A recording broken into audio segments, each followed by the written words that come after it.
What's that? A new background, is it? Do you remember that bit where I was packing loads because we were moving house? Well, it wasn't a prank, bro. Could you imagine if someone actually moved house just to get some views? That would be ridiculous.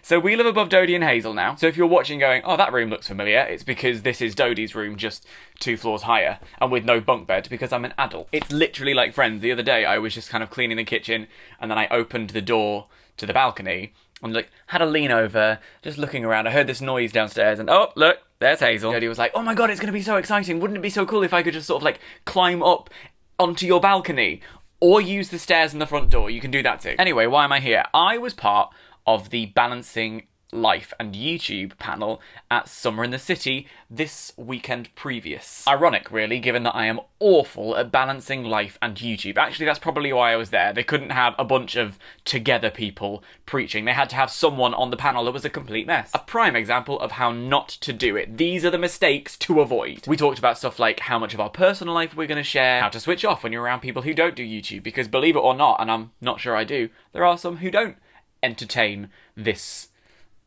box. Hannah's big thing was scheduling, and she likes to get up and have a full office hours day. I really, really wish I was the kind of person who was good at working to a schedule, but I'm just not. I'm a lazy sod. Case in point, as you can see, that's a mattress. That big grey square is a mattress. I've got to sell an old bed because one came with the flat, but I'm too lazy to put it on Gumtree. So instead, it's just a monolith. My main problem with balancing life and work is I fall into patterns very easily. I did Vida, and it was fun, and I had a great time. And then that carried on a little bit, and then we went to Lincoln, and I was like, ooh, I've earned a rest. I think I can forgive myself. I'll have a bit of time. I've worked hard. Have a little holiday. But then I start giving myself too much holiday, and suddenly there hasn't been a video in 4 weeks. So about mid-July, I was like, right, I need to kick my ass into gear. I enjoyed doing Vida in April. It was cleansing and invigorating. I'm going to do it again in August.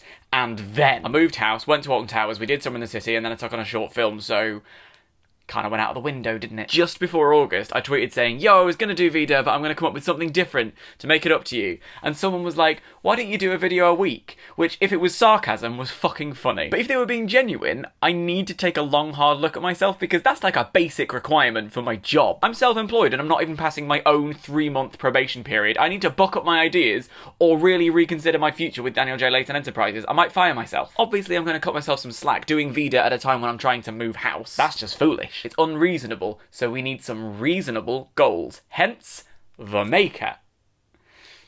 If I was better, I would have had an animation, but we're going to do as many videos as I can before the end of August and sort of carry on from there. I've got a list. On that list are several different ideas, but I also thought, wouldn't it be fun to get you involved? So I've cleared out my Tumblr inbox. There's a link in the description to go to my Tumblr, ask me some questions, and maybe 1 or 2 of them will become videos. Let's do this. VAMAICA. Back to the island.